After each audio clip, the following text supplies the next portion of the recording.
Eu quero falar hoje sobre a importância do transporte coletivo no país. Esse ano tive a oportunidade de presidir, eu diria que mais de uma centena de audiências públicas na Comissão de Direitos Humanos e Legislação Participativa. Muitos temas lá tratamos, mas um que teve grande impacto junto ao povo brasileiro foi quando, com diversos convidados, abordamos a questão da competitividade da indústria automobilística, mas também a mobilidade urbana. Ali estavam presentes representantes de diversas montadoras, também das centrais, das confederações, Ministério do Trabalho e Emprego e, naturalmente, aqueles que tratam de políticas humanitárias. É importante continuar com esse diálogo na busca de medidas que promovam o fortalecimento, claro, da indústria brasileira, mas sem comprometer direitos conquistados pelos trabalhadores e até a questão específica da qualidade do transporte, seja individual ou coletivo. E, claro, sempre preservando os direitos dos trabalhadores. Eu tenho dito e repito, e vamos fazer nesse ano uma audiência pública nesse sentido. Aqueles que pensam em voltar com a tese de que acima da legislação estariam negociados entre as partes, podem saber que eu não acredito que isso passe aqui no Senado e nem na Câmara. Por isso, os direitos dos trabalhadores, para mim, são invioláveis. Agora, reconhecemos a importância da indústria automobilística, que responde por 22% da produção industrial brasileira e 5% do nosso PIB. Claro que vamos valorizar a indústria automotiva, uma importante fonte de riqueza e emprego para o país. Contudo, senhor presidente, um outro assunto traz preocupação a todos. É a questão da mobilidade e a acessibilidade urbana. Esse é o assunto que eu gostaria de abordar nessa tarde aqui na tribuna do Senado. Porque, como cidadão brasileiro, eu tenho que demonstrar a minha preocupação com o futuro do deslocamento de toda a nossa gente. Infelizmente, os engarrafamentos já viraram rotina nas principais cidades brasileiras, até mesmo aqui em Brasília. Uma cidade que até bem pouco tempo não tinha esta questão. Mas vamos a São Paulo. São Paulo, por exemplo, de acordo com o IBOPE, no início de 2008, 63% das pessoas gastavam já, projeção de 2008, entre 30 minutos a 3 horas do deslocamento para escola, universidade ou trabalho. Como falta infraestrutura adequada, no transporte de massa, 54% estão totalmente insatisfeitos com o transporte coletivo no nosso país. Os congestionamentos urbanos, além de limitarem o direito de ir e vir do cidadão brasileiro, garantido na Constituição, ainda causam importantes perdas econômicas. A Secretaria de Estado dos Transportes Metropolitanos estima que as perdas financeiras com acidentes de trânsito, poluição e engarrafamento na cidade de São Paulo sejam de mais ou menos 4,1 bilhões por ano. Perdemos 4,1 bilhões de reais por ano só em São Paulo. Multipliquem isso por todos os estados, nós vamos com certeza nos aproximar aí a muito mais do que 100 bilhões de reais por ano. Já o Instituto Avançado da USP calcula a perda diária de 11 milhões de reais com tempo e combustível. O estudo considera a média de 80 quilômetros de lentidão por dia, com um pico de 200 quilômetros. No total, os custos anuais chegariam a 3,3 bilhões anuais. A soma do tempo perdido pelas pessoas no trânsito atinge a média de 240 mil horas. São desperdiçados cerca de 200 milhões de litros de gasolina e álcool e 4 milhões de litros de diesel por ano, devido aos engarrafamentos na cidade. Como vemos, senhor presidente, esse é um custo absurdo que existe só em São Paulo, mas existe também em diversas outras cidades brasileiras, como Rio de Janeiro, Porto Alegre, minha capital, do meu Rio Grande, e Brasília. Embora esses dados não sejam propriamente uma grande novidade, fiz questão de trazê-los ao plenário, para que a gente possa refletir sobre eles. Repito, apenas em São Paulo, os engarrafamentos geram uma perda de 3,3 bilhões de reais por ano, 240 mil horas perdidas. Mais do que a economia, é a vida das pessoas, senhor presidente, que está indo embora devido aos acidentes. As horas ociosas no trânsito diminuem ou impossibilitam a participação em atividades físicas, de lazer, descanso ou até mesmo de produzir. Não posso deixar de mencionar os problemas relacionados à saúde.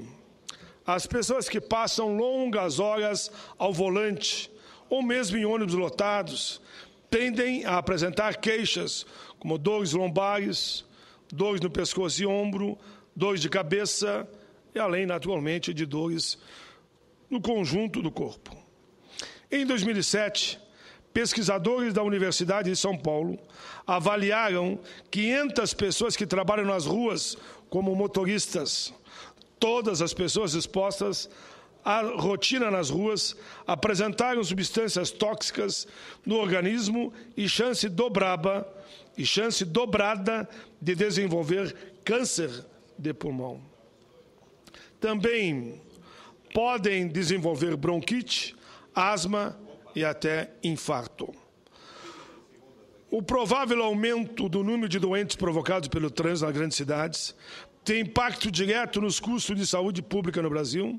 Isso sem falar no imenso número de acidentes de trânsito, responsável pela morte de 37 mil pessoas por ano, e pela internação de outras 180 mil, com um impacto de cerca de 34 bilhões de reais na economia e no sistema de saúde. Vejam o impacto, 34 bilhões de reais. Senhor presidente, Mozaguedo Cavalcante, apenas com esse panorama é possível ver que não podemos mais continuar com o atual modelo de transporte urbano no nosso país.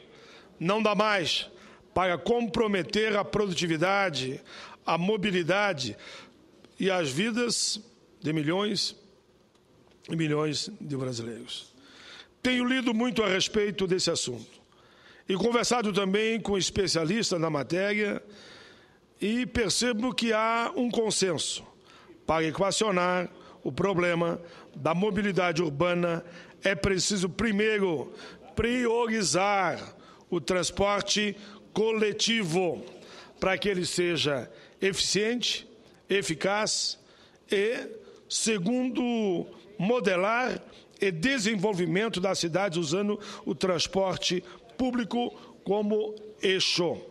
Senhor presidente Mozarino Cavalcante. Naturalmente, ao falar do transporte, eu tenho que falar do transporte público no Brasil. Falei no início do meu pronunciamento sobre a indústria automobilística e sobre a importância que ela seja valorizada, estimulada, nada contra.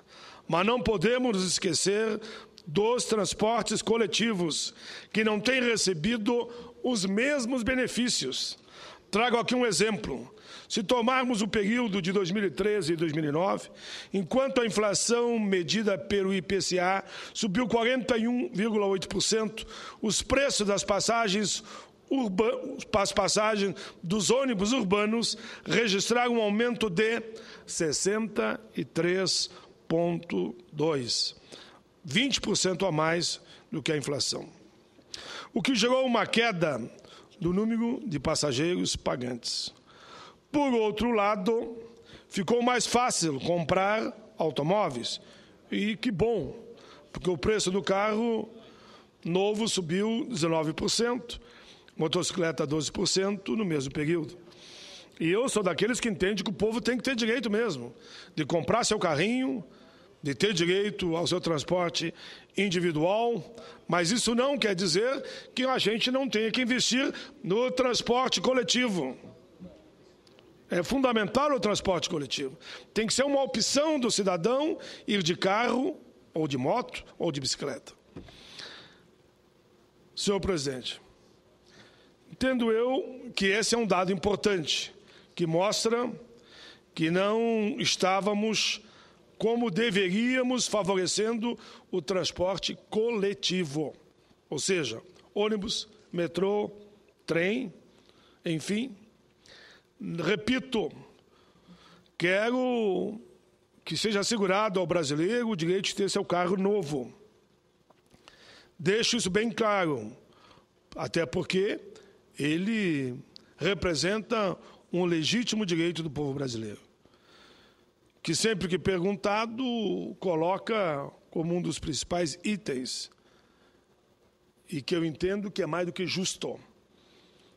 Eu me lembrava que há tempo atrás eu discutia com alguém e ele dizia: não, no governo Lula e Dilma agora todo mundo tem carro, todo mundo tem casa própria, daqui um pouco até casa na praia. Eu digo, que bom. Agora, você acha que não é sonho de cada um ter seu sítio, a sua casa na praia, o seu carro do ano? E que bom. E tomara que a gente avance mais nesse sentido. Mas o que eu quero aqui é debater a importância do transporte coletivo, sem nenhum prejuízo às pessoas terem o seu transporte individual. O transporte coletivo é ruim, caro e pouco confiável. Claro, as pessoas buscam alternativas por conta própria e aí acabam aumentando o número de veículos na rua. Se tivéssemos um excelente transporte coletivo, como, digamos, existe hoje em países de primeiro mundo, com certeza as pessoas não usariam o carro todo dia para o seu deslocamento. Como já vimos na comissão, que na França e outros países, as pessoas têm um transporte coletivo bom e depois fazem ainda, embora tenham seu carro particular, parte do deslocamento até com alugando bicicleta. Senhor presidente, prova disso é o avanço dos gastos com o transporte individual pelas famílias brasileiras, em detrimento dos gastos com o transporte coletivo. No período de 2003 a 2009, conforme o IPEA, é o que fazer diante dessa realidade. Os dados do IPEA mostram isso. E o que fazer diante dessa realidade? Não vejo como mudar esse quadro sem uma redefinição do nosso ordenamento urbano e o fortalecimento do transporte coletivo. As regiões metropolitanas e as regiões integradas de desenvolvimento econômico, que são as áreas mais questionadas, respondem por 42% da população brasileira e existe uma grande dificuldade em estabelecer uma política homogênea para a mobilidade coletiva nessas regiões. Senhor presidente, existe uma gestão compartilhada do trânsito e do transporte urbano entre a União, os estados e o município. Isso, inclusive, é o que manda a Carta Magna, a Constituição. Esforços para resolver essa questão de gestão têm sido feitos, com mais ênfase a partir de 2001, quando entrou em vigor a Lei 10.257, mais conhecida como Estatuto das Cidades. Aqui me lembro, na época, ministro Olívio Dutra, ex-governador do Rio Grande, que trabalhou muito pela aprovação do Estatuto das Cidades, que estabeleceu as diretrizes gerais e os instrumentos de política urbana. Com esse instrumento, passou a ser possível promover duas mudanças importantes. Primeiro, deter a expansão urbana horizontal, aumentando sua densidade. Segundo, estimular a transformação das cidades para um novo modelo em que haja um equilíbrio das funções urbanas, permitindo seu funcionamento 24 horas por dia, de forma sustentável. Outro instrumento importante que já está à disposição da sociedade brasileira é a Lei 12.587, 2012, também conhecida como Lei da Modalidade. Senhor presidente, também conhecida como Lei da Mobilidade, sancionada no início deste ano pela presidenta Dilma, que criou um divisor de águas nesta questão de forma muito importante. Isso porque, a partir dela, passou-se a entender que o conceito de mobilidade urbana é mais amplo do que somente o de transporte urbano. O Estatuto das Cidades e a Lei da Mobilidade Urbana são, indiscutivelmente, dois importantes instrumentos que temos à disposição para tentar equacionar essa questão do transporte urbano em nosso país. Algumas soluções, senhor presidente Mozarildo, são possíveis. A presidenta Dilma, seguindo o exemplo do presidente Lula, tem agido firme nesse sentido, com ações do PAC, voltadas para as médias e grandes cidades brasileiras, além de medidas destinadas à pavimentação e qualificação das vias urbanas. Estão contemplados, sobretudo, investimentos em sistemas BRT e VLT, veículo leve sob trilhos, numa parceria inédita entre governo federal, estados e municípios, com linhas de financiamento específicas para essa finalidade. Este é de suma importância porque começamos a pensar a questão do transporte urbano de forma integrada, União, estados e municípios. Assim, eles vão agir conjuntamente para resolver uma questão comum. Em Porto Alegre, por exemplo, está previsto o BRT, Assis Brasil e Protásio Alves, além da melhoria e a expansão dos corredores de transporte e do sistema de monitoramento de tráfego. Uma outra solução que poderia ser possível é um projeto chamado Aeromóvel, inventado nos anos 80 pelo brasileiro Oscar Koester, cuja tecnologia de propulsão pneumática é totalmente nacional. Ele está sendo implantado em Porto Alegre. O Aeromóvel, da linha Transurb Infraero, fará o trajeto entre a estação Aeroporto do Transurb e o Terminal 1 do Aeroporto Internacional Salgado Filho, na capital gaúcha. O veículo deve fazer o trajeto de 998 metros entre a estação do trem e o terminal do aeroporto em 90 segundos. 90 segundos. Por incrível que pareça, senhor presidente, este veículo não poluente, econômico e confortável não é utilizado no Brasil, mas tem sido adotado em outros lugares do mundo, como, por exemplo, na Indonésia. Então, senhor presidente, senhoras e senhores, por que não levar o aeromóvel para as grandes cidades brasileiras, já que em inúmeras cidades do mundo ele é adotado, já que se trata de um veículo economicamente sustentável e com baixo impacto ambiental? A mim, parece que esta poderia ser uma das alternativas, somada ao BRT, ao VLT, às ciclovias, às ciclofaixas e outras medidas de redução do tráfego urbano no período de pico, que poderiam colaborar para a melhoria da mobilidade nas metrópoles brasileiras.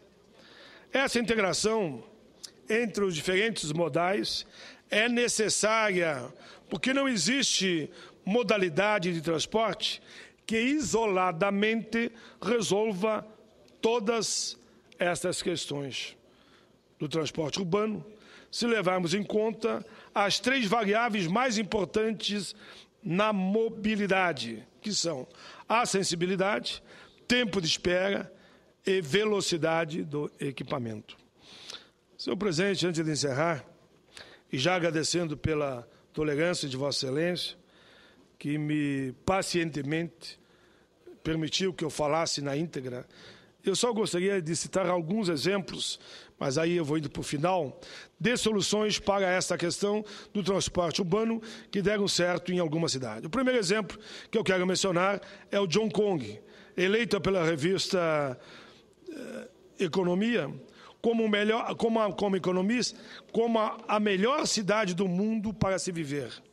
Nesse mesmo ranking, as duas cidades brasileiras listadas não foram tão bem. São Paulo ficou na 36ª posição e o Rio de Janeiro na 42ª. Em Hong Kong, existe uma integração entre as políticas de ordenamento e de transporte urbano.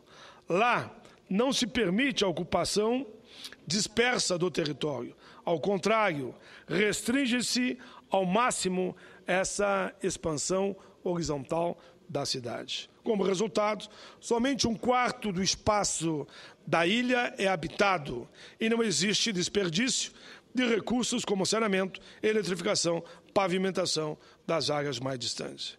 Investe-se, e muito, em dar mais e maior eficiência à infraestrutura. Graças a essa concentração espacial, tudo em Hong Kong está perto de todos, inclusive o contato com a natureza. A cidade é rodeada de parques e reservas naturais, que correspondem a 38% de sua área. Qualquer morador chega à praia, a um parque, em menos de 20 minutos. Em São Paulo, enquanto São Paulo possui uma frota de 6 milhões de automóveis, Hong Kong possui apenas 435 mil, apesar de contar com uma população de mais de 7 milhões de habitantes.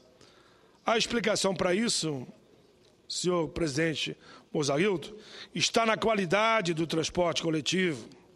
A rede de transporte de Hong Kong é usada por 90% da população, enquanto no Brasil esse percentual cai para 65%, de acordo com esse estudo do IPEA. Esta rede de transporte não é composta apenas por ônibus, mas também por trem, por metrô, por bonde, por balsa e integrado com moto e com bicicleta. Então, senhor presidente, esse é o exemplo. Hong Kong, que tem muito, muito, muito a nos ensinar.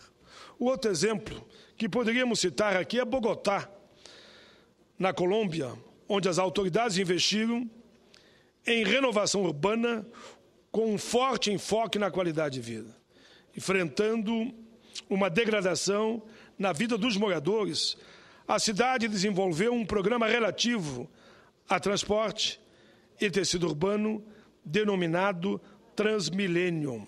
E aí tudo melhorou. Este é um sistema de trânsito baseado em ônibus, que engloba 31 quilômetros em vias exclusivas, com 3 faixas, e leva 700 mil passageiros por dia, chegando a transportar 42 mil pessoas por hora nos momentos de pique. Em Bogotá, também foram adotadas outras providências, como a limitação do acesso dos carros aos centros urbanos nas horas de pico de manhã e da noite. A implantação de 200 quilômetros de ciclovias, ciclofaixas para conectar toda a cidade e calçadas para pedestres, ligando os centros de atividade da cidade para promover meio de transporte não motorizado, como skates, patins e outros. Além disso, foi adotada uma política de ajardinamento e de implantação de espaços de lazer com o objetivo de revitalizar a área urbana. Os resultados não tardaram a aparecer. Depois da implantação da primeira fase do Transmilênio, no ano 2000, houve uma redução de 32% do tempo de viagem para os usuários, 75% dos danos físicos e 92% das fatalidades no trânsito, ou seja, de mortes no trânsito. Senhor presidente, são apenas 2 exemplos que aqui dei. Sistemas integrados de transporte e planejamento urbano. Poderia citar aqui dezenas, mas o tempo não permite. Para concluir mesmo, reafirmo meu compromisso em promover os direitos humanos e a redução das desigualdades em nosso país, nunca esquecendo da mobilidade urbana. Nessa linha de ação, sem dúvida, lutar pela melhoria das condições de mobilidade e a sensibilidade urbana é uma meta de todos aqueles que são defensores dos direitos humanos.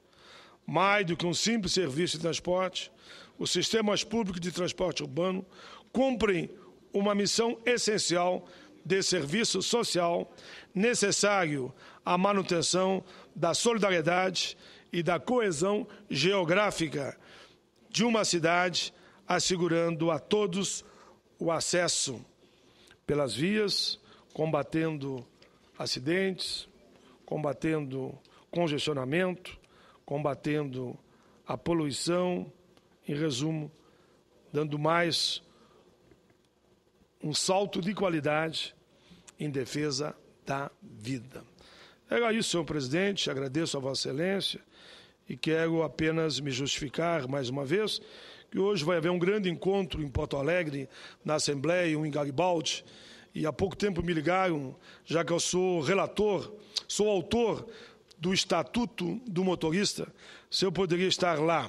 Mandei um representante para aquele evento lá na Assembleia, que poderá dialogar sobre a importância do Estatuto do Motorista, que está em debate aqui no Senado, de nossa autoria, que visa regulamentar todo o setor que envolva motorista de ônibus, caminhão, táxi, enfim, todo aquele que dedica a sua vida como profissional do volante.